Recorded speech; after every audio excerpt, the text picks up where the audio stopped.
dhe mirë se erdhët në emision. Emisioni Met Plus është një emision ku flasim jo vetëm për mjekësinë, por edhe për të saj, siç është rasti edhe sonte, ku do të flasim edhe për njeriun pas bluzës së bardhë. Nga trajnimet për emergjenca mjekësore deri te kujdesi profesional për sportistët dhe njerëz të tjerë, eksperienca e mysafirit jonë shtrihet jo vetëm në Kosovë, por edhe në misione ndërkombëtare në vende të ndryshme të botës.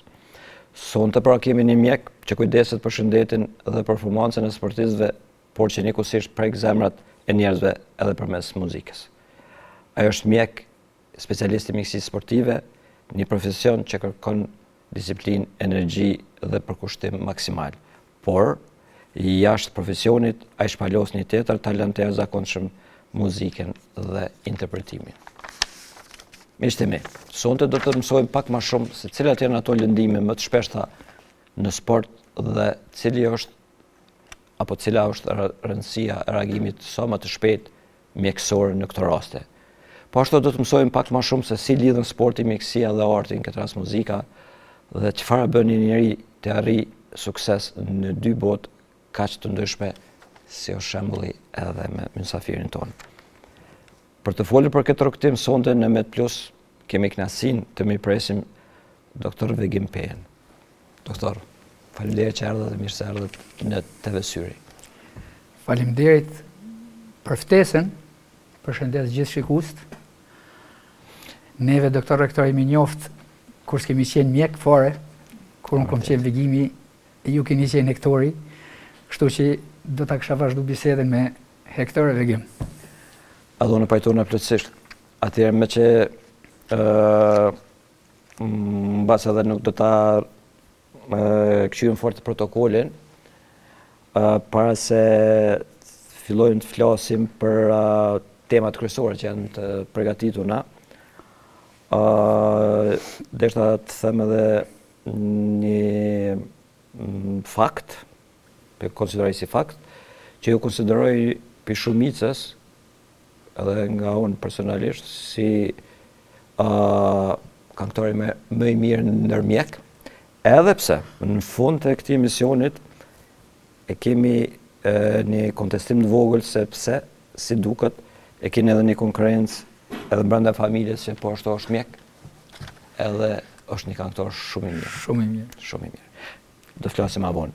Atëherë, doktor, pse bashkë mjekësia sportive dhe çfarë ishte ajo që e vendosi këtë përgjedhje juaj? Hektor, sportin e kam dashur gjithmonë. Profesionalisht që më koni zotin sport, nuk jam shquar në një aftësi sportive, e kam dashur futbollin, basketbollin, skiimin. Fatin e kom pas, për shkak se njofi njerëzit, jam tip i shoqërueshëm, jam tip social, me lujt futboll, basketboll me futbollistat e basketbollistë më të mirë që i ka pas Gjakova ndonjëherë. Po mu më kanë marrë si shok, jo pse kom jap ndaj kontribut shumë të madh gjatë lojës. Pas studimeve, para se mi përfundu studimet, fillova t'i bashkangjitem babit, pas paralizës që e pat përjetuar, nuk ishte mund gjendje që vetëm ta filloj ta përfundoj darsmen, atëherë u bashkangjitem unë e Visari. Një kohë pa ta pauzu në mjeksi, po mandej prapë u ktheva, përfundova, edhe masimon nuk isha i zoti me lujt hiq, mu marrë me sport, ju përkushtova mjeksi sportive që prapë t'jem ofër sportistave. Andaj edhe zgjedha, edhe me një preferencë një shoku tim, edhe koleg, doktor Gzim Murselit, mjek sportiv, tha Vigim, tha pse se merr mjekësinë sportive, tha është atraktive, është e mirë, vendosa ta marr. Vigim, e përmendë që për një kohë ki pauzu prej mjekësisë, Po. por ne kemi kuptuar dhe për ne ka qenë shumë interesant dhe pak si mister angazhimi yt në kuptimin që sa merrshim informata që është në Azi, sa në Afrikë, sa në Evropë, për më intereson edhe personalisht, po edhe për publikun se çka ka ndodhur, si ka qenë angazhimi yt atje, edhe eksperiencat tuaja në këto dy kontinente përveç Evropës, më rrëvesh. Hektor, une kur përfundoj lufta, në Kosovë dihet erdhën shumë organizata deminuese për gjithë Evropës, ka pas edhe prej Amerikës, që merren me deminimin. Edhe njëkohësisht deminimit, aty gjatë punës në deminim duhet gjithsesi të ketë edhe mjek edhe teknik medicinal që në rast të aksidenteve, që nuk janë të pakta dhe ndodhin gjatë veprimtarisë deminuese, punsojnë edhe mjek edhe teknik medicinal.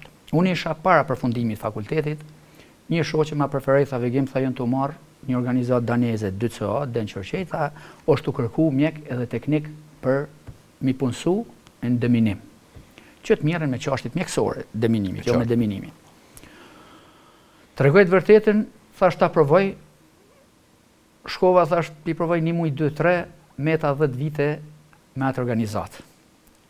Fillova në Kosovë, dolem në Shqipni, se edhe brezi kufitar ka qeni minum komplet, Shqipni ka pas prapë dhe aty shumë mina.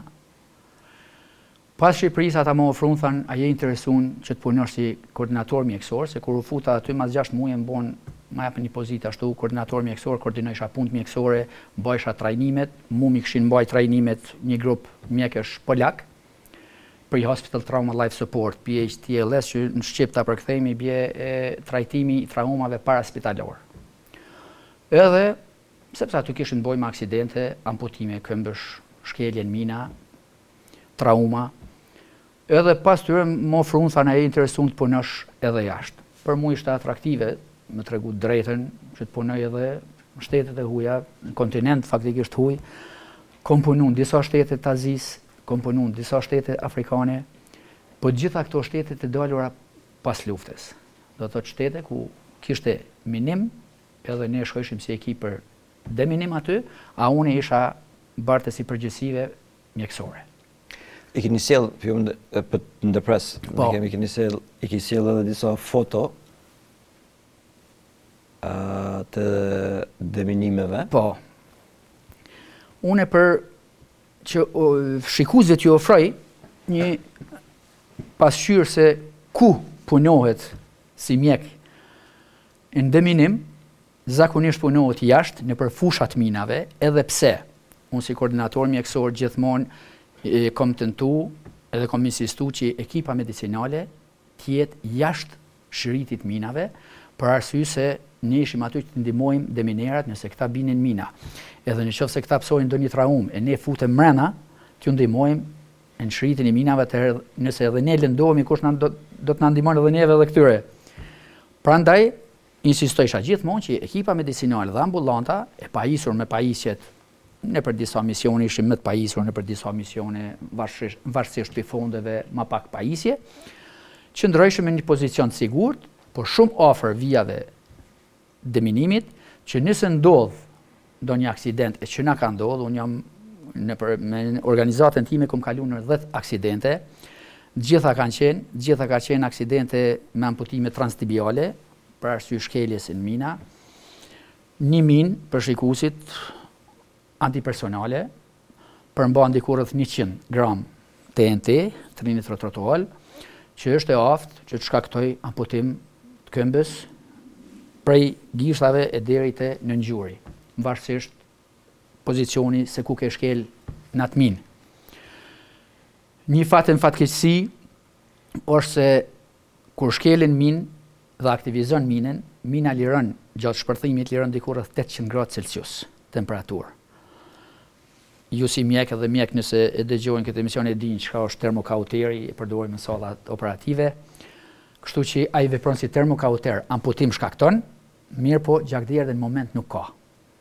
Por prapë edhe pse nuk ka gjakderdhje, ne duhet ta stabilizojmë pacientin, në këtë rast viktimen, duke lidh me ato lidhsat që quhen tourniquet, gjuhën angleze lidhse mund ta quajmë ship, që të sigurohemi që gjakderdhjen ta ndërprejmë, mandej dhimbjet janë shumë të mëdha, po kemi qenë pajisur edhe me analgetik të fortë, me opoid, me morfin, me medikamente tjera, plus material fashus.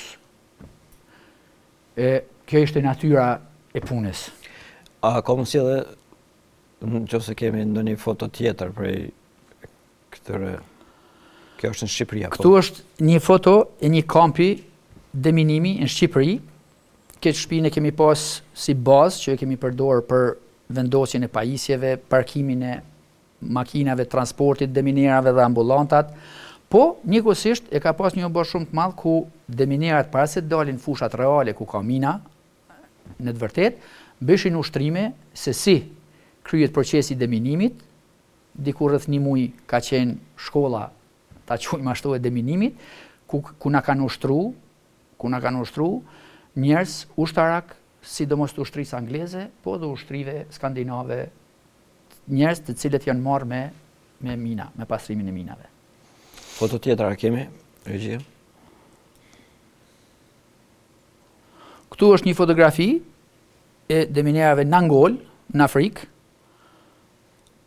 Shenja ACT, Action Churches Together, do të thotë veprimi i kishave së bashku, pjesës e cilës ka qenë DCA-ja, Dan Church Aid, organizata për cilën kom punu, edhe kjo është uniforma me cilën punohet, do të thotë kjo helmeta vajzeri special që nëse shpërthen mina mos na damton syt, gjithashtu edhe vesp, anglisht pancira, si do që ta quajmë këtë jelekun mbrojtës, punohet në përshërita caktum, gjithmonë përpara të pastru terrenin, e pastrojshë një gjatësi konsiderueshme, u ktheshe prap në tjetrën, a ne gjithmonë kemi qenë në prapavi duke prit mos po ndodh ndonjë aksident. Bekim shumë interesant, po më intereson që shka ndiku kjo kohë, apo këto misione në të ti si profesionist, po dhe si njeri, se me siguri e përmendhe ka posë edhe raste me lëndime trona, në basën shpesoj që jo me edhe me fatalitetet, se prap e di që edhe me një intervistë ki përmend për një deminiere cila... Violeta Dukaj. Po. Edhe me siguri ka qenë shumë emocionale dhe të njoftë edhe ty, ti emocionale dhe shumë altruist në këtë aspekt. Sa ka qenë vështirë për ty? Këtor, gjithë deminierët kanë qenë 3. Tregoj të vërtetën, ka pas edhe deminiera pas luftës që ishin nevojshëm që edhe 18 vjeçar, 19 vjeçar më punësuan deminim. Tash llogaritë një 18 vjeçar ose 19 vjeçar kur e hub një ekstremitet. E rëndësishme. Nuk di shka të them tjetër. E vërtet. Atëherë na vazhdojmë në të klasin për trajnimet, vegem disa trajnimet të cilat jetë shumë i kompletuar në këtë aspekt.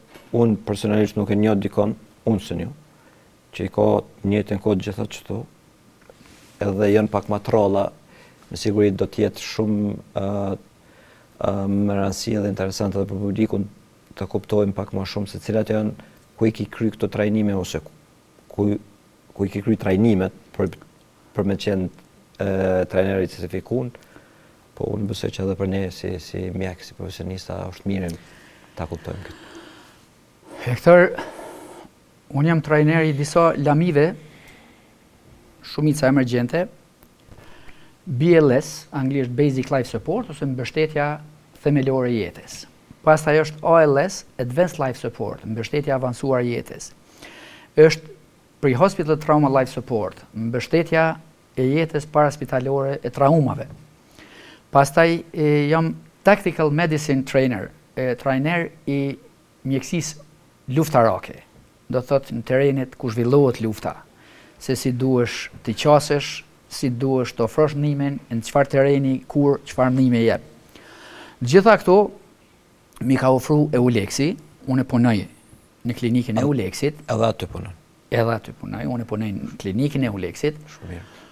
Edhe që nga viti 2015, EULEX-i kontraktoi me Bruxellin, ku është European Resuscitation Council, Këshilli i Rianimimit Evropian. Baza është në Bruxelles. Po për të qenë më lirë për EULEX-in, neve na dërgojshin në Novi Sad dhe në Subotic. Aty është qendra e licencuar në Bruxelles që jepshin shërbime trajnimeve. Edhe gjatë shkuarjes atje, u bëra, ishim një 2-3 vjet që arritëm me u bë edhe trajnera të mbështetjes themelore të jetës, të mbështetjes avancume të jetës, gjithashtu traumave paraspitalore, trajtimi i tyre, mjekësisë luftarake. Edhe EULEX-i në Kosovë atëherë vendosi, përveç që trajnojmë stafin e EULEX-it, që janë punësuar në EULEX, kërkoj që pasi na ofroi trajnimet dhe na bëri trajnera, kërkoj që ta trajnojnë policinë e Kosovës, gardianët e burgjeve të Kosovës, sidomos me BLS, me mbështetjen themelore të jetës, bazë, për arsye se në burgje për shembull njerëz janë në depresion e sipër, në dëshpërim e sipër. Pse ko marrë thu, pse bora këtë veprim, a ka mujt me evitu atë gabima, atë veprim, pse jam këtu, edhe janë të prirur të bojnë edhe vetvrasje. Jemi dakord. Kështu që i gardian i ushtrojmë që në rast të tentimit ndonjë vetvrasje, t'ju japin ndihmën e parë dhe t'ju ofrojnë ndihmë. Gjithashtu me ALS, përveç vetë që jemi bërë trajnera, që 2 vite rresht, po i trajnojmë edhe mjekë të ri të Kosovës në dekanatin e qendrës klinike universitare në Prishtinë. Para 2 muaje kanë qenë Këshilli i Reanimacionit turk, një 6 doktor profesora, edhe një 6 trajnera të Kosovës, edhe i kemi trajnuar 32 mjekë të ri, disa në vit parë specializimit, disa sa këshin kryer fakultetin e mjekësisë në Advanced Life Support, në mbështetjen avancume të jetës. Kjo është fotografi në Gjermani, ku disa prej tyre janë polic, disa prej tyre janë punëtorë të emergjencave, disa janë zjarfiks. Atje kam qenë i deleguar nga Kosova, nga EULEX-i, jo pse Gjermania nuk ka trajnera, se janë ma të zotë se na në këto aspektet, duhet pajtohemi. Mirë po, EULEX-i më ka ofruar mua si trajner që të shkoj atje. Këtu kanë qenë edhe 2-3 trajnera gjerman, edhe kemi ushtruar ekipat e policisë, ekipat e emergjencave se si të veprojnë në raste emergjente, shka është në bazë të protokolleve që i përcakton ERC-ja ose European Resuscitation Council. Kemi edhe foto tjerë i disa prej trajnimeve të juve. Këto janë fotografitë e trajnimit mjekëve tonë kosovar në dekanatin tonë. Trajnimi ALS-it, Advanced Life Support. Këtu atëherë nuk është mo mbështetje bazë ose themelore i jetës, por është mbështetje avancuar me monitor, me defibrilator, me medikamente, shumë më tepër situata se sa që është veç arresti kardiak, po edhe trajtime emergjencave tjera. Një 3 ditë zgjatë trajnimi. Foto tjetër akoma se. Prap jemi në dekanat këtë vit,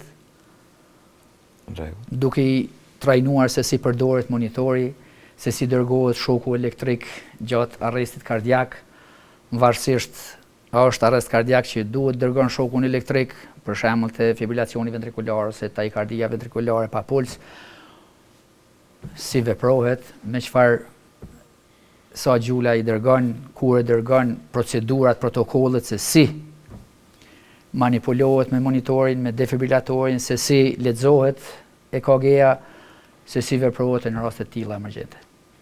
A kemi edhe ndonjë foto tjetër prej trajnimeve? Kjo është këtu puna në grup. Jam në Gjermani, po këtu kam shku vet me ftesë të Malteserit. Malteseri është një organizatë e cila gjithmonë reagon në vatrat emergjente pas lufte, ose pas fatkeqësive natyrore, tërmeteve, vërshimeve, varësisht. Edhe rashën kontakt me njërin prej trajnerave këtu, thave gema kishte ardhur në Gjermani, Nürnberg, maj trajnimi, thash, po pse jo, një javë isha si musafiri Malteserit, edhe këtu na trajnojshin gjitha profilet që janë të nevojshme në vatrat e dalura pas luftës, ose ku ndodhin fatkeqësitë natyrore, jo veç mjek, këtu ka gjitha profilet, që duhen për shembull organizimi, koordinatorët, gjithashtu edhe mjekësia, po që veprojnë muajin e parë pas luftës, pas lirimit, ose muajin e parë pas si përfundojnë fatkeqësitë natyrore. Një muaj vendosesh, edhe pas një muaji atëherë vinë organizata tjera të cilat fitojnë tenderin ose të cilat fitojnë drejtin më ardh me vazhdu punën. E qartë. Jem shumë interesant, po të kthehem asaj dashurisë jote amatore, dhe sportit amator, cila edhe pse e përmendet që s'është realizu në aspekt sportiv, prapsa prap ti e ki realizu si mjek. Jam pranë sportistave. Jam pranë sportistave. Edhe duhet me qenë shumë interesant. Atëherë të flasim pak për sportin rekreativ. Ju kam një përshtypje që shumë pak miremi ne si shoqëri me sport rekreativ, po të dëshirë të dëgjoj prej teje se si vlerëson sa ndikon sporti në aspektin psikofizik, dhe a mendon që me të vërtet shpreha që sporti është ilaçi ose ndër ilaçet më të mira për shëndetin e njerëzit në aspektin natyral, ilaçi natyral, qëndron apo ka qëndron edhe shumë me këtë. Mos thomë është ilaçi më i miri, se atëherë kemi problem me industrinë farmaceutike dhe vetëm na ndërprej shitjen e bornave. Jo, thash po s'pi përmend muzikën, se edhe ajo Ju preferon sportin. Mirë po, sporti rekreativ në Kosovë mungon shumë. Popullata jonë është shumë pak e angazhuar në sport. Sporti, si vërmitari, ta quajmë ashtu, ndikon shumë, qoftë në aspektin fizik, qoftë në aspektin mendor të njeriu, të trupi jonë faktikisht, ose njeriu si individ. Në aspektin fizik, sistemin kardiovaskular ka ndikim shumë të madhe. Forcon zemrën, përmirëson punën e zemrës, pastron enë të gjakit për shkak shpejtësisë qarkullimit, sistemin respirator rrit kapacitetet mushkërore, sistemet hormonale. Do të thotë, trupi si tansi ka benefite shumë të mëdha prej sportit rekreativ. Nuk do të thotë që duhet me qenë sport me karakter garus. Sigurisht. Po edhe në aspektin mendor, gjatë vëmtarisë sportive, gjatë aktivitetit sportiv rekreativ, lirohen endorfinat, siç e dim, janë hormone për kënaqësisë, rritjes humorit, disponimit, ta quajmë ashtu. Gjumi bëhet më i rehatshëm, jemi më të qetë, luftojmë jo pse dojmë na, po vetiu aktiviteti sportiv lufton stresin, lufton anktin, jemi më të qetë, jemi më të kënaqur, më të gëzueshëm. Andaj nuk do fjalë, është shumë e vërtetë që është ilaç shumë i mirë për gjendjen tonë psikofizike. Jo domosdoshmërisht na nevojitet palestrat, shpenzimet, po janë edhe forma tjera të rekreacionit që quhen pa pagesë, e varet prej vullnetit jonë.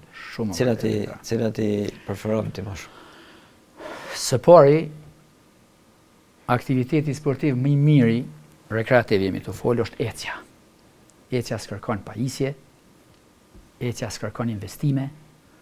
Një parë këput sporti të quajmë patika, si që kemi quajtur gjithherë, me një parë patika, me prap rroba sporti, trenerka që i quajmë neve, atleta, ti mundesh me zhvillu këtë aktivitet.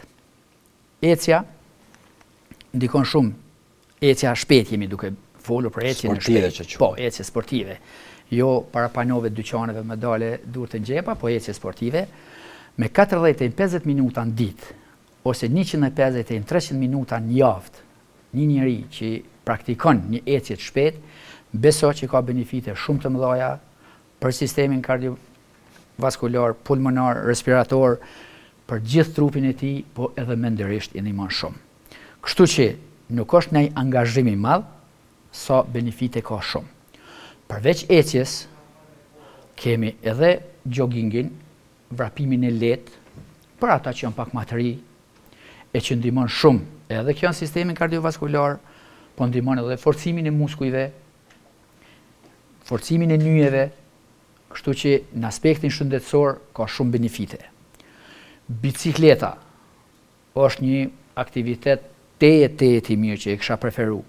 Sepse peshën e nyje kemi më të vogël, me bicikletë, qarkullimi i gjakit është shumë më i shpejt, ka benefite shumë të mira për organizmin tonë, për gjendjen fizike, po dhe thash parës mendore. Noti, po të kemi mundësi të merremi me not. Noti angazhon gjitha strukturat muskulare, gjithë sistemin muskular të trupit e aktivizon noti. Kështu që e kisha preferuar dhe notin shumë. Pas gjithë këtyre aktiviteteve sportive, gjumin do ta kemi më të mirë, më të rehatshëm, do të jemi më të qetë, më pak stres, sepse ditëve të sodit, po e dim gjithë jemi prezent pranë asaj se është jetë shumë stresuese për gjithë ne. Përveç që jemi tu kalu një jetë sedentare, jo aktive, me makinë, prej shtëpisë në punë, prej punës në shtëpi, natyra punës në tavolinë, në ulse 8 orë, aktivitet fizik as pak, ngrihesh mëngjes, hap lajmet me këta telefona mobil, kompjuteri, lexo lajme, tash dete informata për vim shumë shpejt, po përveç informatave të mira, shumë më tepër për na servojnë informata të këqija. Po intoksikohem. Po intoksikohem dhe kjo do e mos pëndikon në stres, në ankth. Kështu që me u marrë me sport e kisha preferu shumë, jo sport garus, prap po them, se është një bindje që kofse merresh me sport duhesh me ngajt, me vrapu sa ma shpejt, duhesh me arrit rezultate sa ma shumë, jo, vetëm për mirëqenien tonë shëndetësore dhe mendore. Vikim për më marrë me sport qoftë edhe rekreativ, aq më shumë profesional, duam në disa parakushte. E përmend gjumin që është shumë e rëndësishme dhe unë vajtona plotësisht se në përditshmërinë tonë çrregullimet e gjumit janë ndër ankesat më shpeshta, sidomos moshat mesatore, matutje, po për fat të keq edhe rinia për shkak të mënyrës përqendrume të aktiviteteve që i kemi, përmende ndër tjera dhe teknologjinë që me të vërtet për në shkakton një shpërqendrim. Flasim pak për ushqim edhe për një paraprgatitje edhe për ndoshta edhe për angazhim apo aktivitet amator ose rekreativ, nevojitet një kujdes. Për një gjendje shëndetësore të mirë, Hektor, për një gjendje shëndetësore të mirë, një jetë vitale, një jetë shëndetshme, ushqimi është një ndër faktorët kryesor, të them. E përmendëm gjumin si një ndër faktorët shumë të rëndësishëm, po është gjumi, ushqimi edhe rikuperimi.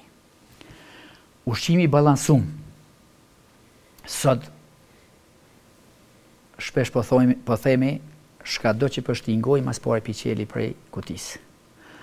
Kemi ikë shumë prej ushqimit natyral, prej pemëve, perimeve, po çdo ushqim që pi konsumojmë, po është i paketun. Ushqimi duhet me qenë i lloj-llojshëm, i balansum.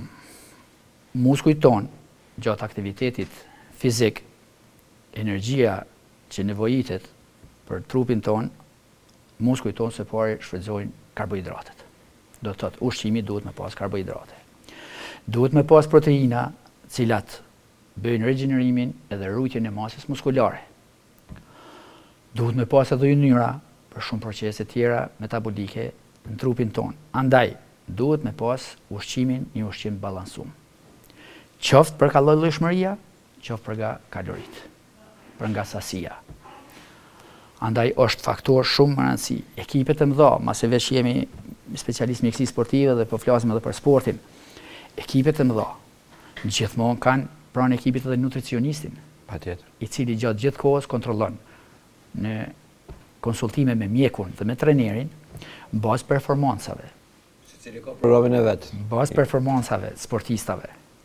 Bazë BMI-s, indeksit të masës trupore, ata e përcaktojnë edhe ushqimin dietal se çka duhet të përdorë si ushqim, çfarë ushqimi edhe sa ushqim duhet merr. Do të thotë janë gjithmonë në bashkëpunim mjeku, nutricionisti dhe treneri. Andaj kjo vetë tregon që me vetë faktin që ekipet e mëdha kanë nutricionistin e vet, pranë Është shumë e ekipit rëndësishme. është shumë më rëndësi. Rikuperimi një ndër faktorë shumë të rëndësishëm në performancat sportive dhe nëse një sportist tenton apo dëshiron të arrijë suksese, është edhe rikuperimi. Çfarë kuptojmë? Ka sportistë që me dëshirë që të arrijë suksese maksimale harron në pushime. Harron kur të pushoj edhe me çfarë intensiteti t'i bëj ushtrimet, edhe nuk i jep kohë dhe mundësi trupit që rikuperohet. Andaj vjen edhe tete mbi ngarkesa, atëherë mund të marrë dhe tete lëndimet më të shpeshta këtyre sportistave. Për atë arsye po them, një ekip i mirë duhet ta ketë, përveç trajnerit që profesionalisht ju mëson teknikën dhe i tregon se si duhet punohet, duhet ta ketë trajnerin kondicional, duhet ta ketë mjekun në ekip, duhet ta ketë nutricionistin. E vërtet. Begim, me çeve që ka fillu kampionati botëror në futboll, Po. të flasim pak në mënyrë më specifike edhe për sportista profesional. Lëndimet muskulore, sidomos edhe dëmtimet e ligamenteve të gjurit, meniskut, Po. edhe të sportistët amator, por kujtoj të sportistët profesional për shkak ngarkesave më të mëdha mundin me qenë më të shpeshta te ne. Si mas përvojës jote, se janë të shpeshta dhe a ka ndonjë arsye të veçantë pse shkaktohet apo vetë natyra e secilit person i ka ato limitet e veta? Jo, këtë arsyeja ekziston. Lëndimet muskulore në sport përfshin diku rreth 30-40% lëndimeve. Diku rreth 30-40% lëndimeve zakonisht lëndohen, po flasim më shumë për futboll, basketboll, për handball, se kur flasim për muskujt, ligamentet edhe menisqet, zakonisht janë lëndime të sporteve që kërkojnë angazhim, shpejtësie, po edhe kthime të shpejta, ndërprerje të shpejta të vrapimeve, siç është futbolli, basketbolli, handbolli. Tash gjatë lëvizjeve të shpejta, gjatë kthimeve të shpejta, gjatë vrapimeve të shpejta dhe ndërprerjes me njëherë të vrapimit, vjen deri te lëndimi, më shpesh është lëndimi i muskujve katërkoksh, kvadricepsi përpara, pastaj hamstringi, muskujt e kofshës të pasme, muskujt e pulpes, që zakonisht shkaktohen tendosje muskujsh, po edhe shumë shpesh edhe ruptura, qarje, kputje muskujsh. Pastaj, përveç muskujve, ka numër të madh lëndimeve, siç e përmend në ligamentin e gjuhit, e sidomos ligamenti përpara kryqëzuar. Në jargon e quajnë ACL-i, anterior cruciate ligament, që shumë shpesh dhe më nuk put komplet. Edhe menisqet shumë shpesh lëndohen te këto sporte veçanërisht. E tash, pse ndodhin te sportistat amator, po kuptojmë pse ndodhin, sepse ose ata që mirën me rekreacion, sepse nuk janë të përgatitur muskujt e tyre, nuk e kanë masën e duhur muskulare, nuk janë të përgatitur trupat e tyre për angazhime të tilla, për sforcime të tilla, edhe të ata mund të marrë deri te këto lëndime. Po, te sportistat profesional vjen për arsye të intensitetit lartë të angazhimit. Dëshira e madhe për arritje të rezultateve. Një luftë e madhe zhvillohet mes mjekut të ekipit edhe trajnerit, edhe pronarit të ekipit. Pronari i ekipit kërkon rezultate. Trajneri kërkon rezultate, se i ka thonë pronari i ekipit. Ka kontratën. Ka kontratën. Mjeku kënej thot ka dalë se është angazhim i madh. E përmend në kampionatin botëror. Anglia shumë shpesh ka pas rezultate dobta në kampionat botëror me arsyetimin e ekspertave që Anglia ka kampionatin vendor shumë të ngarkum. E tash, kur një sportist çdo 3-4 ditë lun me angazhimin maksimal, edhe nuk pritet atëherë më shkëlqy në kampionat botëror se është te ngarku trupi. Që do të thotë për mund ndërlidh? Te mbi ngarkesat e sportistëve, jemi të folë për sportistët profesional, vjen shpesh te këto lëndime për arsye se është mbi ngarkesë, edhe muskujve, edhe ligamenteve, edhe meniskut. Begim, e përmendë rëndësinë dhe domosdoshmërinë që secili ekip sportiv ta ketë edhe mjekun e vet. Në prendim kjo është realizuar me di. Tenesi është, unë supozoj se s'është fare kënaqshme. Edhe zamësohen me infermierë, edhe me vetmjekime. Sa është problematik ky vetmjekimi në mungesë të vizitave mjekësore dhe a kine propozim si mi te kalu këtë situatë, apo është edhe mungesa edhe mjekëve sportiv? E këto janë shumë faktorë. Janë shumë faktorë që sjellin deri te ajo që ju thatë parës, që nuk jemi të kënaqshëm në aspektin e kujdesit mjekësor të ekipeve, sportistëve, ose pranisë mjekut në secilin ekip sportiv. Kuptohet mjetet materiale, nuk ja lejojnë ndoshta atë luks që ta kanë secili ekip një mjek, e që do të kishte me qenë shumë i mirë se ardhën. Tjetra tha vetë trajtim. E keqja jonë e ke pa për shembull shumë shpesh në këto terrenet tona lëndohet një sportist, shkon shoku tjetër, as nuk e di çfarë lëndimi është, as çfarë diagnoze kemi, po tenton t'ja kthej për shembull ekstremitetin pozitën natyrale, fiziologjike, Që bën do më shumë. e që i bë do më shumë. Për atë arsye kishte më qenë shumë e pëlqyeshme dhe shumë e mirëseardhën që secili ekip ta ketë mjekun e vet. Në ditët e sodit, te mos ja qellësh diagnozës lëndimeve osteomuskulare, sidomos, mandej do të flasim edhe për emergjencat në sport, e që emergjenca kryesore është arresti kardiak në sport që ndodh edhe po na ndodh prapë edhe në botë. Po jemi të folë për lëndimet osteomuskulare. Sot me derisa i kemi mjetet diagnostikuese, të fillu prej rentgenit, prej CT-s, prej rezonancës magnetike të indukume, është mkat i madh mas mja qëllu diagnozës. Edhe ma mkat mi trajtu pacientin, në këtë rast sportistin, në mënyrë të gabume. E ma keqja është se nëse trajtojmë në mënyrë të gabushme, ose edhe me insistimin e pronarit dhe trenerit të ekipit, e fusim pa u rikuperu plotësisht sportisti, çdo lëndim i arshëm do të na merr kohë 2 fish më shumë për rikuperim se sa para praki. Për të ndërprej Neymari, rasti me Neymarin, i cili është vlerësuar si një lëndim i lehtë, i te kalun ndulë U lëndu është dyti, kthej para koha. i ka hu forma. Po. Nuk është Neymari mo Neymar. Ja. E ky është një gabim i madh kur insistojnë Para kohë. pronarët dhe trenerat, unë i kom pagu paret e du sportistin të rend. Mjeku i thot, o zotni, nuk është i gatshëm akoma. Unë e du i kom pagu paret, po lëndimi i dytë do t'ja lanë mandeni, do t'ja hub karrierën sportistit, po edhe parat pronarit. Ishim të folë për lëndimet osteomuskulare, nyjeve, muskujve, ligamenteve, tendinave. Po, shka është ma keqja në sport dhe ma dhimbshmja të emergjencat sportive është arresti kardiak. Ose ta quajmë ashtu ndërprerja e papritur e punës zemrës. Aty nuk jemi shumë përgatitur që ti evitojmë këto raste. Këto raste. Një ekip nuk i kushton as pak që ta blen një defibrilator automatik, Që s'kushton që. që s'kushton fare. Kushton prej shpëton 500 jetë. prej 500 te 5000 euro. Nuk ke nevojë me marrë maç shtrejtin, po për një ekip nuk është shumë e madhe. Shpëton jetë. Që aty jo kret problemi e këtër. Sepse e përmendën Neymarin, unë po përmendni Christian Eriksenin, futbollistin e Manchester Unitedit, reprezentacionit Danimarkës.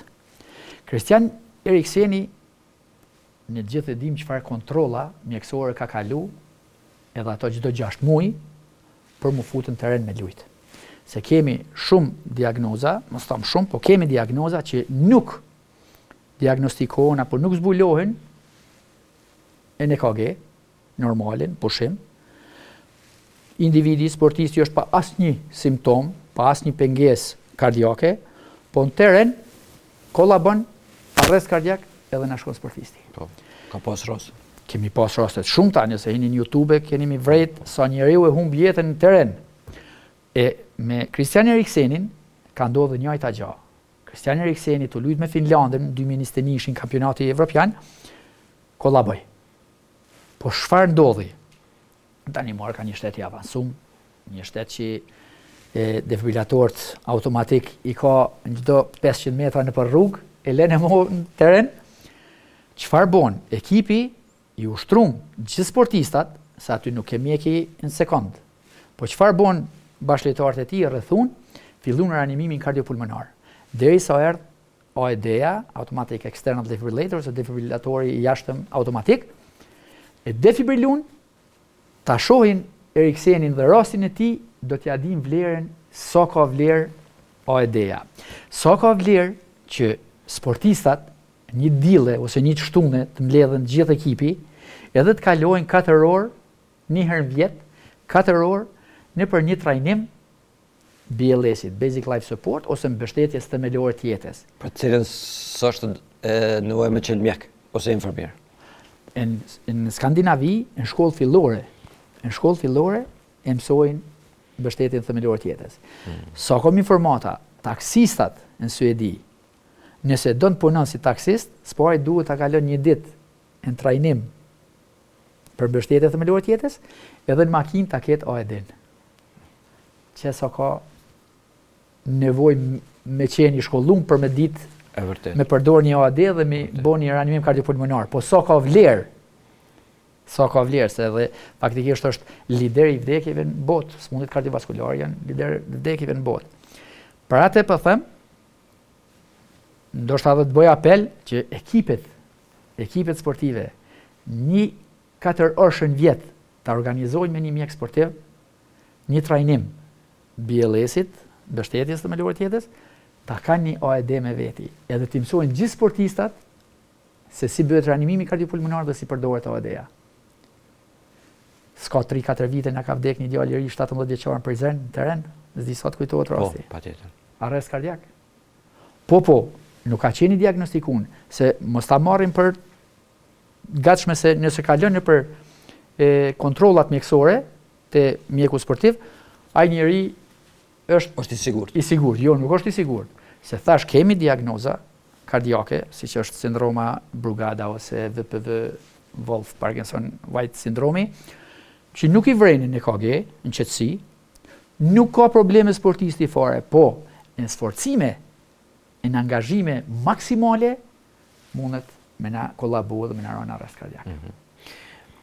Begim, e përmendë që edhe të sportistat eminent ose të klubet eminente, në futboll dhe kudo, po në futboll e vrejmë ma shpesh në shta, din më ndodh tragedia dhe pse ata klubet janë shumë të interesuar që sportistat i kalojnë gjitha testet parasysh se investojnë shumë të mëdha. Edhe përkundër kësaj ka pas raste profesionistat kanë pas probleme. Fati i Eriksenit është që ka shpëtuar dhe luan, po ka të tjerë pra profesionista që nuk ka shpëtuar. Tash, nëse unë përbëj një llogari, nëse këto ndodhen në klube me kaq shumë kujdes te ne, a mendon që është shumë më rëndësi të punojmë në parandalim në një pyetja parë, edhe lidhur me këto dhe cilat janë ato teste që ti preferon si mjek sportiv, që çfarë do sportisti ti kalon që pak a shumë të jemi të sigurt. A kemi një lloj garance? Po, jo 100%. Ta zvoglojë mundësinë e befasisë, sepse e supozoj që shpesh edhe nështë fillojnë me lujt pa ndonjë test pak ma specifik. Cilat janë ato testet që ti kishe këshilluar? Pyetja e parë ishte parandalimi, preventiva. Bota investon shumë në preventiv. Je koshient për atë, sepse kushton ma lirë. Sigurisht. Nëse parandalojmë, atëherë ai person do të trajtohet me shumë ma lirë, shumë ma pak shpenzime, se sa na smuhet e sa kushtojnë mandej trajtimet e tij. Do të thotë bota shumë investon edhe insiston në preventiv, në parandalim. Te ne, tani, ka disa vite, këto vitet e fundit, sepse jemi shumë të ri në mjekësinë sportive. Jemi shumë të ri në lamin e mjekësisë sportive. Tash në shekullin 21 kemi filluar me dalë mjekët sportiv. Është bë obligative që t'i kalojnë testet të mjeku sportiv, se nuk të pranojnë me lujt pa vullin dhe nënshkrimin e mjekut sportiv. Kështu është rregull tash te ne. Po. Unë, si vegim, në shka insistoj gjatë kontrollave mjekësore, në një kuptohet historia e smundjeve ose anamneza, a ka pas lëndimet ma pashme sistemit osteomuskular, operacione, ndërhyrje, a merr medikamente, a ka probleme momentale që kanë lind prej sportit ose i ka pas paraprake. Pas kësaj historie, kërkoj para se me dalë të smundjet kardiovaskulare dhe të zemra, se une një 4 vite kom qëndruar në kardiologjin që kë e jam pak maj prior ka kardiologjia, e dua shumë. I pys, a ka pas dekjet pa pritur në familjen tuj, bab, non, motër, vlla, rrethin ngushtë. Edhe gjithmonë insistoj që të sportistat të kryet një EKG, pat s'pat nevoj. EKG-ja na zbulon aritmit, problemet me ritëm, na zbulon problemet e përqimit impulsit elektrik prej nyjes sinusale ku lind atje nëpër nyjen atrioventrikulare deri te ventrikujt edhe me depolarizim repolarizim, që nëse zbuloj diçka gjatë EKG-s, e që kom pas raste, atëherë i preferoj që shkon te kardiologu. Kom pas edhe probleme me prind, kur për shembull prini ka insistu, djali jam është nësh, unë e kom dëgju, kom dëshu. Gjatë auskultimit, kom dëgju zhurma, kom dëshu. E kom bo EKG-n, edhe më ka dalë që ka një aritmi edhe i kom thonë, zotëri, djalin, ka qenë një djalë 12-13 vjeçar, është mirë me dërgu te kardiologu, e kontrollon kardiologu, ja bën testet, ma sjell vërtetume prej kardiologut edhe atëherë unë më mjash ulin. Jo, djali jam nuk është smut, ky ka lujt futboll të gjithë, ky luan futboll, të lutem. Thash zotni, më pruni çat situatë, thash, a do ma shumë futbollin, a djalin? Shumë thjesht. Sigurisht. Me tha jo djalin dhe thash atëherë, ç'është duhet më bë? Të lutem. Unë për veti se kom thash, as nuk kom interes për djalin ton, po djali si djali, gjuna. Edhe e këtër kom pas raste që kom zbulu infarkte. Kalune më përpara. Kalune 1 vjet më përpara. Dhomi ku 2 mm i thellum, në derivacionit inferiore, i thash, zotni thash, a ke pas infarkt? Tha, jo mërkur. Thash, hajde dhe herë ja bona EKG-n vetë, se zakonisht ja bëj ke tekniku, thash, hajde dhe herë ta bëj, thash, me se ja ka pnu elektrodat gabimisht. Prapi njëjti rezultati e elektrokardiogramit, thash, për vje shumë keq, po të ti për viguron që ki pas infarkt. A ki pas një edhe një gjokë që tha, vjetë tha jëmë konë, tha më dhim ke gjyksi shumë. Thash, kur hypshë shkallë dhe a bëjshë shka, tha dhe ma shumë, tha me zi që unë ngisha afrim. A ke shku të mjeku? Tha po. Shka të ka thonë mjeku? Tha më tha, je i ftofen. Tha më kaloj. Thash, për më vje keq, po, mu për më figuron që ka qenë infarkt, thash unë ta preferoj më shku gjithsesi te kardiologu. Kur për vje mas 6 muje, se çdo 6 muaj, para sezonale, kontrollat mjekësore, para sezonit vjeshtor dhe ati pranveror, tha, doktor tha, për mjef, thash, jo, thash se, në sa ku më në punoj, thash, ku më ju njoft, tha, më ki thonë që i kom pas infarkt, pikë shqyri, thash, ani, thash, unë nuk thom pa diku, jo më bazu diku, jo, më tha, jo marrë me të falenderu, tha, dhe 2 stenta mi kanë nu. Sigurisht. Si jo shku të kardiologit njëzit, tha, më kanë shtrit 2 stenta mi kanë nu. Thash, për mvje keq, pse pas ke qenë nevojshëm për stenta, për mvje mirë, që të kom dërgu, e bile kemi evitu diçka para prakisht, se sa mu konë me nej finale ma të keqe, rezultat ma i keq. Kështu që, unë në EKG insistoj shumë, kontrollat zemrës insistoj shumë. Nëse kemi probleme, që tha çfarë teste bëni, nëse kemi probleme me zemër, qoftë gjatë auskultimit, ndim zhurma, ose gjatë EKG-s, na del ndonjë problem, e preferoj me shku te kardiologu. Atëherë kardiologu ja bën EKG-n, e bën një ultraza, nëse ka nevojë ergometri, nëse ka nevojë edhe holterin, 24 deri në 72 orë, edhe eliminojmë problemin kardiak. Edhe pse, prap jo 100%. Jo, prap jo 100%. Ç'është është? Po, popullorën ato mja boj zmetin. Jo, patjetër. Për poshtë zemrës, bëjmë matjet antropometrike. Gjatësi, peshë, indeksin e masës trupore, palosjet lëkurore. Une palosjet lëkurore maten, ka dikush në 4 pika, 5 pika, 9 pika trupore, unë zakonisht i masën biceps, triceps, subskapular edhe suprailiak. Edhe ato 4 palosje me trashësin sa kanë, mjaftë informacione me ditë se ku qëndron individi, sportisti. Bëjmë matjet ijeve, të belit, kofshave, të krahut. Pse bojmë gjithë këto matje? Sepse përcjellim vazhdimsinë e sportistit, a o ka hu pesh, a o ka shton pesh. Laboratori analiza në Prishtinë, pra unë e drejton Sopës, doktor drejton Sopa, a i ka blen një aparatur shumë të avancuar tash, cila bën edhe matjen e përbërjes trupore. Masës muskulare, masës kockore, masës yndyrore, shpërndarjen e indeve të ndryshme në për trup. Kështu që tash, një mjek, një nutricist, edhe një trener, bazë këtyre rezultateve, përcaktojnë edhe dietat, llojet e ushtrimeve specifike për individin e caktuar, shka ka nevojë individi më ushtru ma shumë, shka ma pak, shka të haj ma shumë, shka të hanë ma pak, dhe më thonë edhe ushqimin ja cakton, edhe atëherë nuk mungojnë edhe rezultatet. Kuptohet.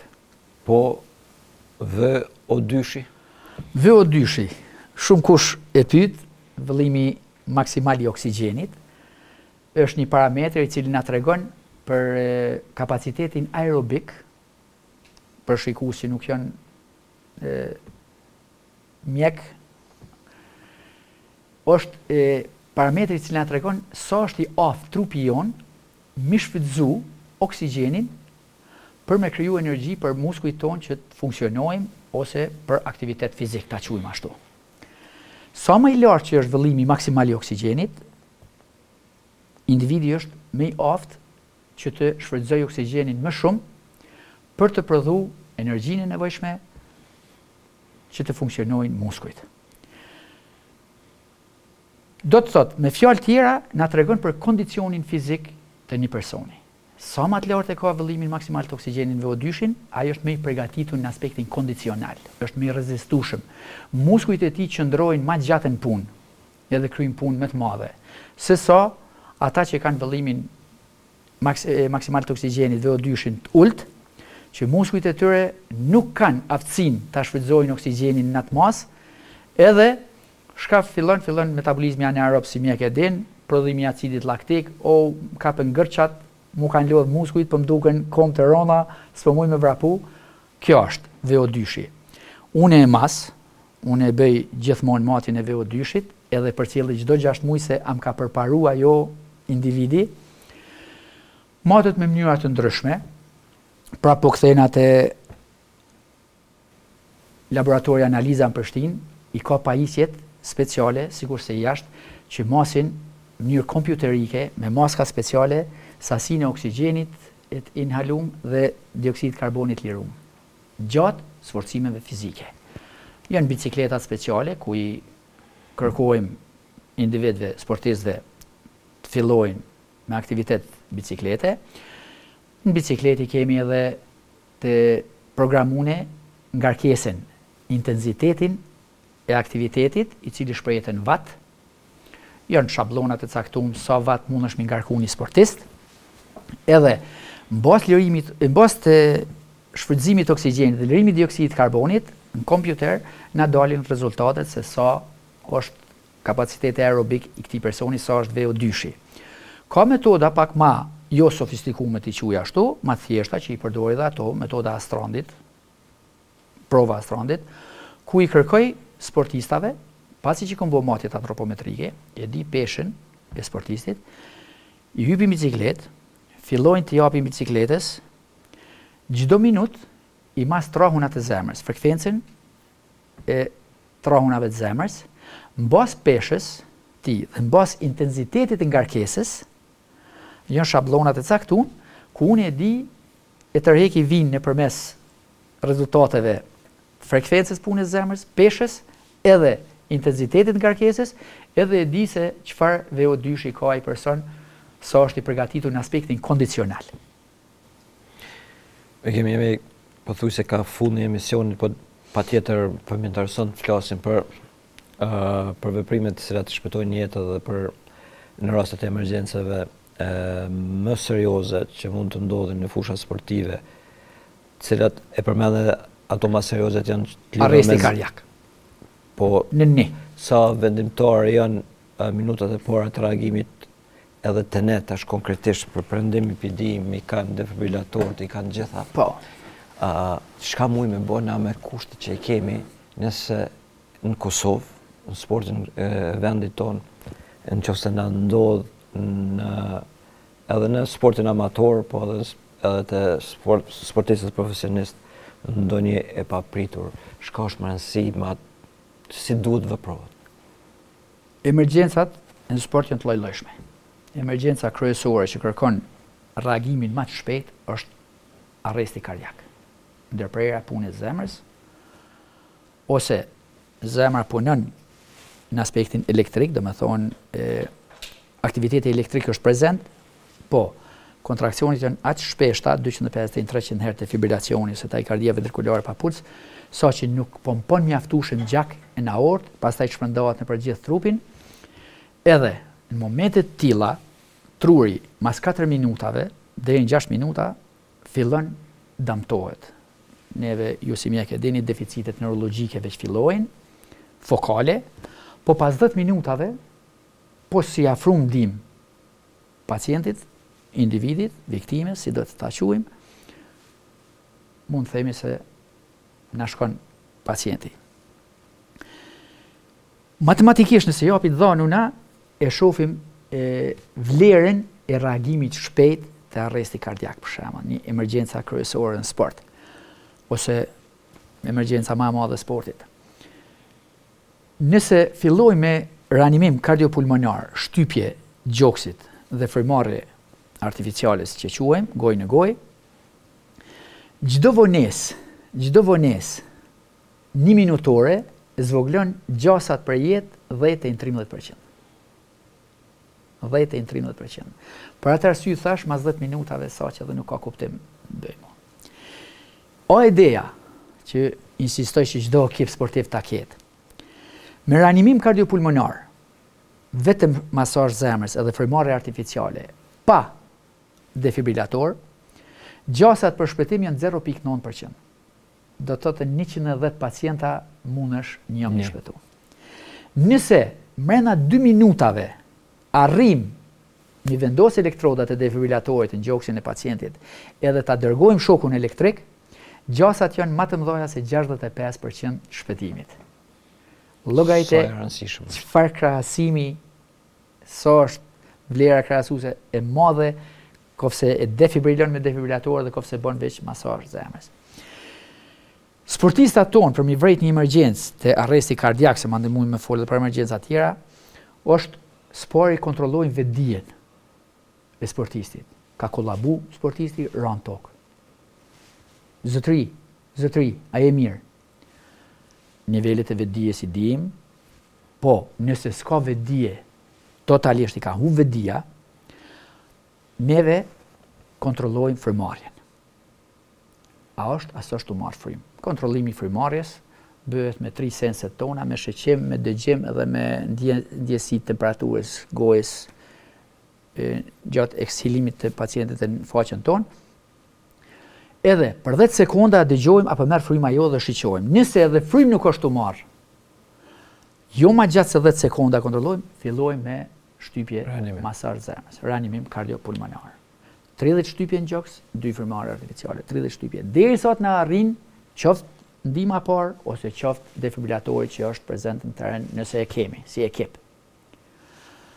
Po, është emisioni i shkurt shumë, nuk na premton koha, në detale mi tregu se si konfirmohet apo verifikohet vetdia, si frymëmarrja, si fillohet. Po kisha insistu, jam i gatshëm, pa kurrë kompenzimi, që secili ekip sportiv që më thirr më marr një trajnim të mbështetjes themelore të jetës, jam i gatshëm shkoj edhe t'ju ofroj diturinë që unë e kam atyre. Bekim, Shumë faleminderit, vetë tha se me ty për shumë arsye një emision është shumë pak. Edhe unë e di që ke dhënë shumë intervista që kanë pas temë kryesore muzikën, se s'ka qysh bëhet ndryshe, të ti dhe të familja jote, po njëherë pa ta shku se si lindi dashuria për muzikën, po kjo pyetje që na gjithë e dim, edhe do ta te kaloj. Më trego me të vërtet qysh ndikon të ti marrja me muzikë dhe a do me na tregu pak për traditën 35 vjeçare të një shoqënisë aq të mirë që e ki trashëgu edhe vazhdon tashti me interpretu edhe me performu në mënyrë ma të mirë të mundshme këngët që quhen këngë të shpirtit. Hektor e thatë vetë, lidhja jeme me muzikën është lidhja me shpinë. Dhe me thonë, jam rritë në muzikë. Nuk kemi shaflasën për atë. Si ndikon muzikat e unë? E kishim një trajnim me një ekip suedeze, peer support. Mbështetja peer i bje mbështetja kolegut, po aty përkthej më shumë mbështetja e personit që ka hallet e njëjta me ty. Edhe gjatë bisedës ishte pyetja ku e gjeni antistres terapin ju personalisht, ose ku ndiheni më mirë. Unë ju thash, në erdhërandi se cilit mi tregu momentet kur e gjejnë veten më të qetë, e pa stres fare, thash unë i kom 2 momente. I kom 2 nipa, kur të vinin për qafin ata, që aty, hup në akret, nuk ndjej kur gjo. Jam në ajër. Edhe kur kënoj. Kur kënoj Hektor, ndoshta edhe i koncentru në këngë, nuk mënoj kur gjo tjetër, po është një farë antistres terapie që prapë edhe këtu them, jam në ajër. As nuk shoh, as nuk ni, veç e gjoj një qetësi të shpirtit, që bile shumë shpesh me ta thonë se prej punës shkoj në atë najën ku e majnë gjithë 2 javë, dalin me mëngjesën punë, prej punës shkoj në naj, jo me gjendje me kënu deri nesër në mëngjes. Pse? Veç për kënaqësisë, se aty për kënaqësi kënojmë. Patjetër. Performoj me një grup 15 anëtarësh, ka herë 14, ka herë 16, varsisht lëvizjet, i cili ka tradit këtë mbledhi, këtë grupim që 35 vite. Shumica dërmuese janë gjakovar, cilët jetojnë, kanë jetuar në Prishtinë. 35 vite ka fillu një grupim i tillë i shoqërisë, por ata kanë knu pa teknikë zërimit, po ja kanë thonë kongës në tavolinë, kanë botova, që ajo tradit ka met akoma, kanë përgatit 2 tova, tovat kasapit që i quajnë me mesh, meze, dikush alkohol, dikush pije, jo alkoholike, edhe ja kanë thonë kongës ko pas kohë. Pjesë e këtij grupi ka qenë edhe babi.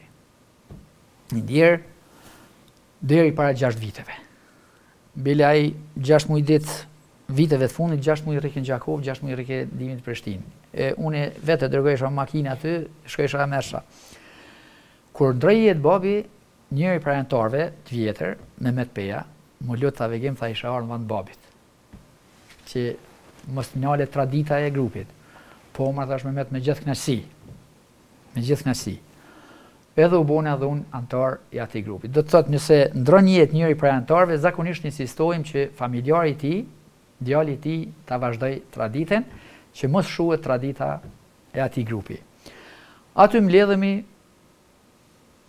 o kuvendojmë, o kënojmë, besa ka dhe që vallëzojnë, kështu që është një kënaqësi e madhe, e papërshkrueshme pa qenë pjesë e atij grupi. Gjithë jemi me profesione tjera. Ka dhe mjek. Ka mjek, e kemi doktor Ngadnimin, është Korab Gunga. Jemi gjithë me profesione tjera, do të thotë kjo është veç muzikë kënaqësie, sigurisht. E jo përfitimi. Edhe muzikë, me të vërtet, muzikë që për na mungon shumë kohë të fundit, muzikë shumë shqiptare dhe shumë e përgjedhur. Jo gjithë dinë mi bo këtë përgjedhje dhe aq ma pak jo gjithë dinë mi këndu këto këngë, po sido që tjetë. Vigim, unë i marrë në momentin kur në emisionit thëmë mysafiri se e ko marru me pyetje zyrtare, po do të kaloj në personale, po të ti spota unë zyrtare, ke mjaft një emision një zyrtare, po sido që tjetë, du me bisedu për një moment që nuk e dija e informu, bëse që po për mu është shumë interesant ta përmenim. Vegem vjen nga një familje ku talenti duket se është trashëgu brez pas brezi, ato e dim. E dim që Boca Ismet personalisht po besoj që edhe shumica njerëzve konsiderojnë një ndër këngëtarët më të mirë e më të mëdhenj në histori të kombit. Dhe po ashtu Visori, vllai e ka vazhdu, edhe ti po ashtu edhe përmendëm Nipin e juaj që do të flasim edhe pak më shumë për doktorin e ri që presim me padurim në ardhë me fillu punën. Sido që t'jetë një rast shumë interesant. Është padyshim koncerti i majtur në vitin 1959 në Kalimegdan të Beogradit, ku ishin prezent mbi 15.000 shikus, do më thonë në Beograd, dhe Boca Ismet, i ndjerë, doli me veshe, kish pas doli me veshe kombëtare në atë kohë për shikustë, sidomos ata të rit, 1959 kohë Rankovićit, ndër periudhat më të rënda për kombin shqiptar, dhe është prit me shkllima, po të marrë parasysh talentin e tij, ai ka shkëlqy edhe nuk është nal edhe ka kry në performancën apo këndimin deri në fund. Tash, Boca Ismet, edhe privatisht, kom pas fatin, shpesh më taku. Ka pas disa këngë veta që thike une i du tana si fëmijët e mi, që s'muna mi do, po prapë i ka pas një o dy që i ka desh ma shumë. Ti, a kina jo që kishe të thonë që që kjo është kënga që une valla, për flas pak me dialekt, Shkodran, se e di që i do këngë. Shkodroni. Këngë që e identifikon në ashtu edhe atë spidi, vigimin. Apo pyetje e vështirë? Jo. Këngët e babit kuptohet, i pëlqej në interpretimin e babit, që ka qenë interpretim i madh, i bukur, i talentun, ka qenë të deshta makikat, është këngë Elbasanase, po babi ka interpretu fenomenal. Këngë që une më pëlqen shumë, është kënga Shkodrane, e kom thonë edhe ma parë, për mu pas ka qenë kismet, ndoshta edhe ma shumë për shkak tekstit, edhe mënyrës se si është komponu kënga si këngë, se sa ka këngë të mira. Patjetër. Po, kënga flet për një muzikant i cili ka shku ta mësoj të lunë piano, një vajzë, një familje aristokrate në Shkodër, po gjatë kohës së mësimit pianos, lujtjes në piano, fillojnë pëlqimet mes këtij muzicientit dhe asaj vajzës, familja vren e largon. Edhe pas një viti, shokët i thojnë, edhe ata muzician thojnë, si me thonë Vegema, për vjesë unë të kemi një darsëm të Hektori, Shkodra vogël, kjo e njifki kush është Hektori, po Hektori marton të djalin, tha, shkojmë në darsëm e ti me violin me ardhë. Sa i ka qenë muzicient multi-instrumental, edhe piano dhe violin. Thot, po mërë vi, në ora 12, djali Hektorit martohet me vajzën që ky ka qenë i dashunum, cilin e ka mësu të ekzekutojnë piano. Edhe aty për aty, e thurë këngën, për mu pas ka qenë kismet, me qenë ti e tjera kujtë. Masi të du, bën merhamet e pak me duj. E kanga si kanga është, Që e kishe ka veçu. një tekst e kisha veçu po. Edhe kretë në fund mos i mjesim Borç Genti. Unë e përmenda që konsiderohesh për shumë kuj si këngëtari më i mirë këngëtari më i mirë ndër mjek. Dhe tash Genta Gjikadria doktori, një djalë i shkëlqyshëm, mjek i përgjithshëm, shumë i shkëlqyshëm, specializant, pritet shpejti, sa më shpejt të specializohet në ginekologji, që është një pyet, djali motrës, pëllim vetën të rrezikon për Gentit. Jo. Na Gentin e kemi simbol familjes. E këtër. Mu se më takon me folë mirë për Gentin, se jam doja. Doja të më kohë nipi keq, folë mirë. Po folin tjertë për Gentin, është një nipi mrekullueshëm. Një nipi mrekullueshëm, ambiciozën shkencë, kënimin e ka fenomenal, zonin e ka fenomenal. Kur ka qenë organizimi i Shqipni, vonë, para një 5-6 viteve, Genti ka qenë pjesëmarrës si i vogël, si 6-7 vjeçar në Shqipni, i atij organizimit zbulimit talentave të ri. Po. Edhe ka pasur deri në finale. Tani, këta organizuan mas 10-15 viteve në Shqipni, të njëjtin festival, të njëjtin shata quajmë garim për zbulimin e talentave të ri. Edhe Genti e këndoi një këngë spanjolle bashku me një vajzë. Kur e ka kënu atë këngën, e dy ditë ka pas krejt për mi pregatit këngën, gjithë ata aty muziciantë profesional jemi të folë, të i thonë Gent, po shka tu desh mjekësia, pse nuk vazhdove me muzikë. Po ke talent pa parë, pse nuk vazhdove me muzikë, shka tu desh mjekësia. Kështu që, kur dhe ata e kam vlerësua shumë, shka metet me folë unë. Unë edhe ati edhe juve dhe kretë familjes juj, jurej sukses dhe shëndet. Faleminderit Vegim që erdhe, e di që prej punës, për Prishtinës kjo ardhë deri këtu, edhe vlerësoj shumë. Të dashur miq, e patëm Vegimin në Gjakovës, i cili na zbardh dhe na bën krenar, na zbardh fytyrën edhe na bën krenar kudo që këndon edhe performon edhe si mjek. Dhe si zakonisht përësia ime fundit është që ne në ndërkohë dhe gjithmonë të kemi kujdes për mendjen dhe trupin tonë. Kaq patëm për sonte. Bashkë me pash.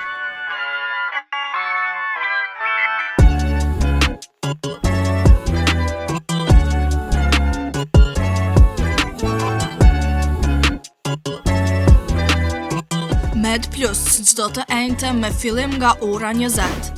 Ju sjell informata, tema aktuale, këshilla e çdo gjë tjetër nga fusha e shëndetësisë. Med Plus me Dr. Hektor Binishi për te mjekësisë.